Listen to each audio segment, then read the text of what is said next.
Hey everyone, this is Premiere 202, Premiere Pro for the filmmaker, and we are on class 5. We're going to talk about one of my favorite subjects, time-lapse. And the reason why we're doing time-lapse this week is we're getting ready for class 6, which really starts to cover the B-roll. And in order to have good B-roll, we need to have, some decent time-lapses in there. Time-lapse is one of those interesting techniques in editing that you might be handed a compact flash card or a hard drive with a bunch of still images on, and somebody said, well, I show a time lapse, and you don't know how to process it the quickest and easiest way so you can get it into your edit. Well, this is really going to help you. This is kind of developed over several years of techniques and different workflows to really maximize how fast you can get a time lapse through, especially shooting raw photography, which is the way I always shoot my time lapse. And it's also great if you are not just an editor, but, a freelance filmmaker or whatnot, and you want to shoot time-lapse. Because time-lapse is one of those really interesting elements where you don't need a lot of fancy equipment. There's really crazy advanced rigs that my friends Tom Lowe and some other guys use. With our motion control rigs that are able to do some really cool stuff, but there's nothing wrong with doing static movements. And that's all I did for this model shoot, is because I didn't have a full... I own one, but I didn't want to bring it in the whole, 5 foot up to 20 foot motion control rig, because it's just too much in some of these small spaces and some of these environments. So don't feel bad if you don't have motion control, not just pull out your DSLR and take some cool time lapse. And if you have questions about time lapse, my blog post here on filming time lapse with Tom Lowe goes step by step through all of my shortcuts, and you can check them out in more detail. But what I don't have covered on here is my post-production workflow. I haven't really shared this online yet with anybody, so you guys are kind of the first, and I hope you enjoy this class because I'm really passionate about this workflow and just speeding yourselves up. So to get started, I'm going to come into my drive here, and we are going to go all the way into the 5D. And I shot all my time-lapse that day on one of my cards. I had a 64 gig card. And this is the original folder. And then I go ahead and first thing to do is break those down into each time-lapse. You never want to have a folder with multiple time-lapses in it in order to process these things, because it's just going to be a disaster when you start to use the After Effects post workflow. So here is all of the time-lapse. This is the first one I set up. See, it's kind of a wide angle, and you're going to see a lot of movement in here. This is going to be the second one. And this one is actually, I can't share this whole time-lapse. Each photo here is 20 megabytes, about 26 megabytes for some of them. There's a lot of detail. And there's a lot of them. So what I can do is I'm sharing the first 10 of this time lapse, and that way you can step through the same exact process. It just won't be the full length, but I will send you in this class the final rendered out time lapse. But please feel free to shoot your own too and start experimenting with it. It's a lot of fun. Now, one thing to note, like I said, is these are very, very massive files. So the reason why I'm using After Effects is it really is able to handle and process. I've used Lightroom in the past. It has some cool techniques to be able to work through it, but it's actually just an extra step in the pipeline where you don't need to do that, especially since this is a Premiere course, because not only is it a Premiere course, but everybody luckily has After Effects, or at least should have After Effects on their computer. And so, I'm not going to go into a lot of detail in After Effects. If you're not familiar with it, don't worry, I'm going to make this super simple so you don't have to worry about a lot of steps. I'm going to go through it nice and slow. If you want to be more proficient in After Effects, FX PhD has a lot of other amazing courses on this application. But to get started, you want to separate all these out. And the first thing you want to do is go ahead and drag the first file. And that's why it's so important, because the first file and your last file have to be the same time lapse. Otherwise it gets confused. The other thing is you have to have sequential files here for this to work. So if one got deleted or misinterpreted in the middle, you're going to have to do 2 separate ones wherever that gap is. So make sure you have one solid stream of photos. What I'm going to do is drag this over, and just so everybody knows, this is the project window. And I'm going to go ahead and drag into this area here, the time lapse, or the first .cr2 file, or .jpeg, whichever way. And what it's going to do is it's going to open up Camera Raw if you're shooting RAW photos. And so this is an excellent application that I can really do a lot of powerful things with. So we're going to actually spend a little bit of time in here today. And I think I can color correct better in Camera Raw than I can in a three-way color corrector program like Colorista or just the default color correction, just because I've shot a lot more stills and messed around with it more. But that being said, it kind of is nice when I do get to process time-lapse, because I have a lot of creative control and kind of know what I want to do. So if anybody's used Photoshop before, they've kind of realized how this works. But keep in mind, what I'm actually doing here is I'm color correcting the very first image of the time-lapse. Now, where this gets complicated is let's say I'm shooting a lot of exposure variation. Say the clouds are coming in and outside of a time-lapse when you're shooting outside. Well, in that case, you're going to have to do two separate passes of your time-lapse. One that things are underexposed to match, and one where things are overexposed to match. So they both are coming back in nice and even, and then what you would do in Premiere is you take those two time-lapse passes and cross dissolve between them as it makes those variation changes. Not a lot of fun, but that's the current workflow. And what we're going to do here, and the reason why RAW is so powerful and why you want to shoot RAW at all times, no matter what kind of time-lapse it is, I always shoot RAWs, is you have all this control over your white balance and your exposure. I mean, you have several stops of dynamic range that you can pick and pull out. And you just have a whole lot of extra tools that you can play around with. So I'm going to come down this panel and kind of start to go through these one by one. So temperature control basically adjusts my white balance. I can come under the custom and set it to auto to get a kind of rough start, but I want to kind of warm this up and give it a nice kind of warm feel to it. And later on, I can always tweak these in Colorista, and we'll talk about that in the color correction course. So you kind of want to leave a little bit of range to make those settings, but you can also kind of set your look here and you can match the rest of your color correction to it. So I'm going to adjust my exposure a little bit, probably not a lot. You can use your up and down arrow keys to actually bring these values up and down. Your tint kind of gives it a greenish or magenta look. So I'm just going to keep that at the default. Maybe a little bit down. Recovery basically brings back in some of your highlights. So keep an eye out for this section here.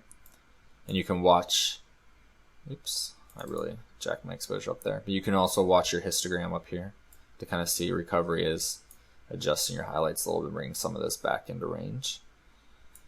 Fill light is a nice one. It kind of fills in the whole picture.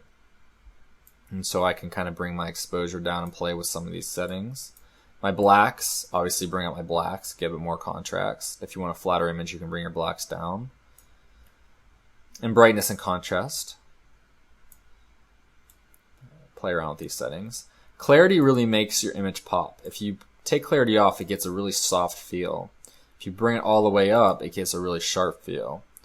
So for this, since this models and whatnot, I'm going to give a little bit of a softer feel to this time lapse so it's not so harsh. And maybe not so incredibly warm. Vibrance is, so the way vibrance works versus saturation. Saturation brings up the overall saturation of the image. So when I bring saturation down, everything is undersaturated or oversaturated. Now, if I bring it down, I'll really show you what vibrance does. So vibrance takes the most saturated little pieces in here, and it really makes them pop. So if I take it down, it's all black and white. If I bring it up, it makes just some of those elements pop. So vibrance and saturation work together to get some really cool looks out of your footage. So I'm not completely happy with that yet, but it's a start. Moving on to the next tab, you have highlights, lights, darks, and shadows. So this is a really kind of hidden thing that a lot of people don't mess around with, but just popping the lights and the highlights sometimes can really get a nice look. And then you can always just kind of tweak your darks and your shadows. Kind of want to go back here, a little more saturation to it and bring the vibrance down a bit. Starting to get a little bit of a look I like here. Bring my exposure down. Bring the clarity up a little bit. And it's just fine adjustments. The cool thing is you have the power to make these changes. And I'll show you how you can change this again once we exit out of this, so you don't have to be locked in. So the next tab over, you have sharpness and noise reduction. And noise reduction is really, really nice for certain uses, for certain situations. There's not a lot of noise in here, but if there was, I would just pop my luminance up, and it would really soften things out, but get rid of a lot of that noise. So I'm going to go at about 50% just to get, because I want this to be a nice kind of soft feel to this time lapse. The other thing I shot on this time lapse, I shot at a ½ second exposure, so there you'll see on the final render there's some motion blur that's going to happen here, and you can kind of see that in Erica's face here. Coming over to the next section, this is just like Photoshop. I can convert this to grayscale if I wanted to, and then I can affect the different color channels individually. The other things I can do is adjust hues on an individual level in here. So if I wanted my reds to kind of move a little bit over to a different color, I can adjust those. Same thing with saturation. If I want my reds to pop a little bit more in this image, I can bring them up. I can bring my yellows and oranges down maybe a little bit more. Yeah, there's a little bit too much orange in that shot. So I can play around with those. Yeah, it's coming along. And same with luminance. I can adjust them on a per color basis. Split toning is pretty neat. With split toning, if you're in grayscale mode, you can actually start to bring in saturation of two colors. So you pick your hue here. So I could pick like a yellow from my highlights, and I could pick a bluish color from my shadows. Just bring those in and kind of give a really cool look there. And then you can do a balance back and forth between the highlights and the midtones to get the look that you want.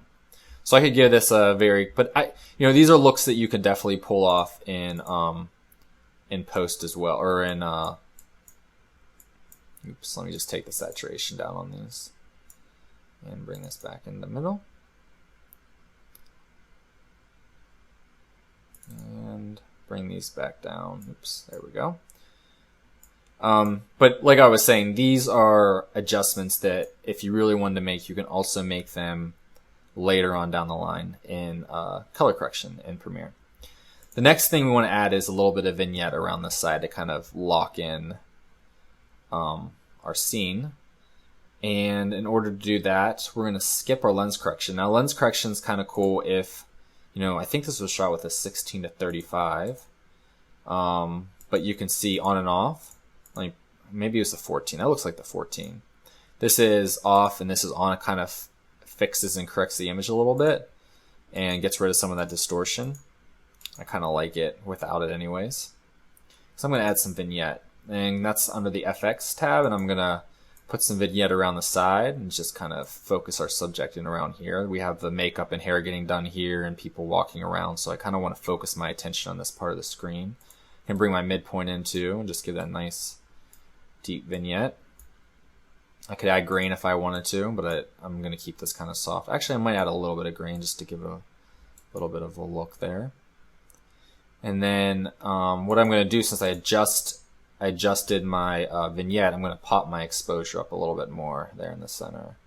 Doesn't need much.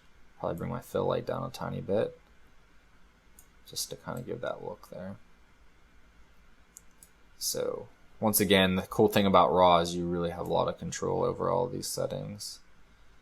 And just the slightest settings can really help fine-tune things.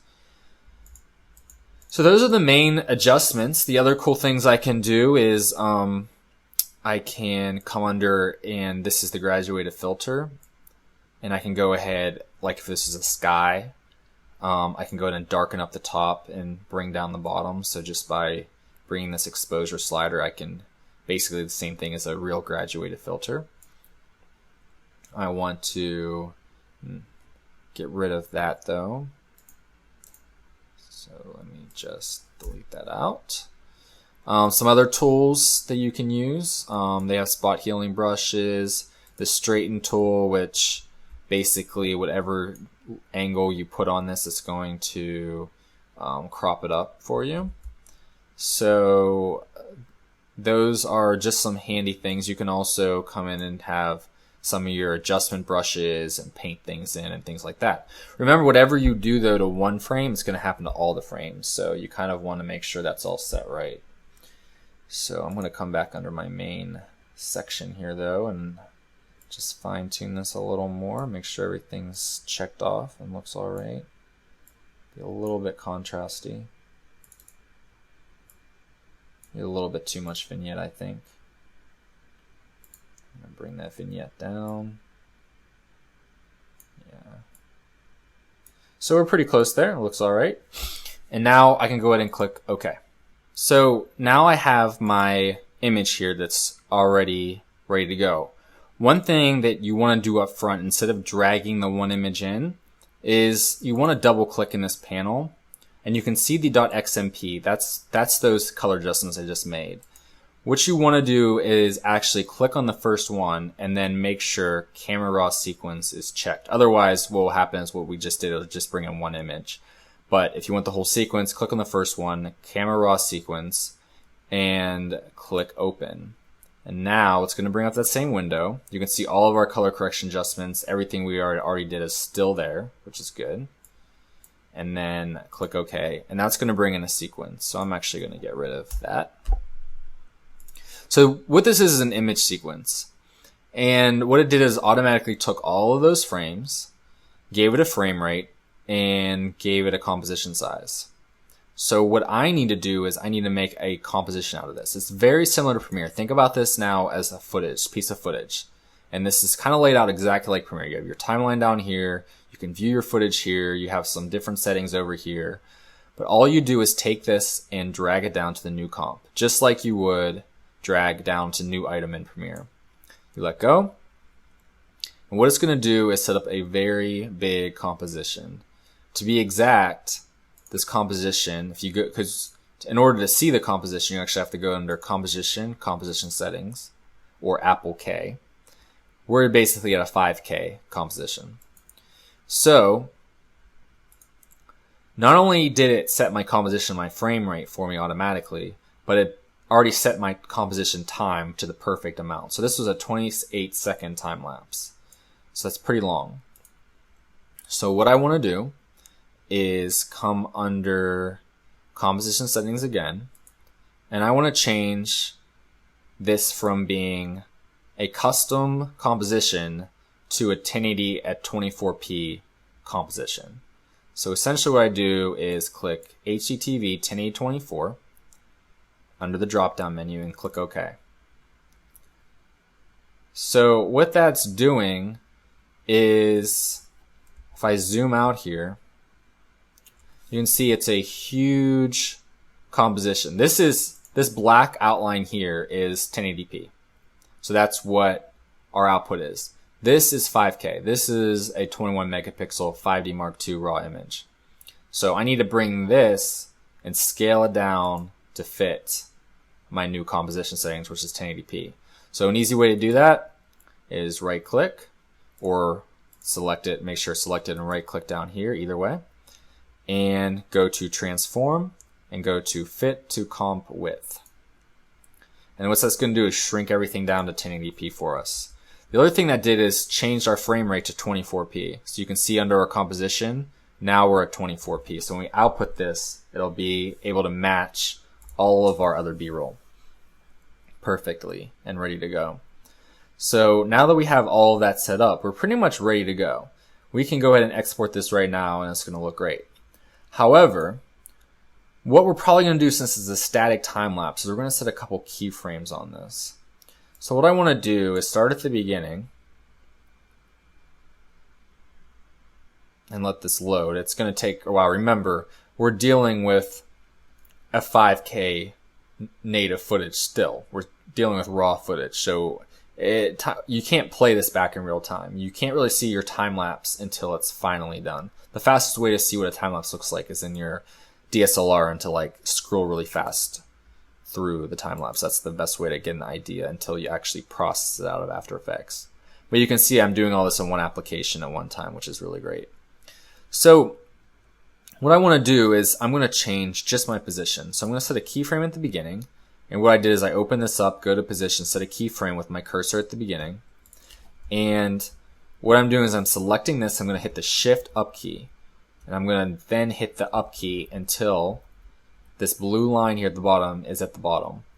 That's going to be my beginning.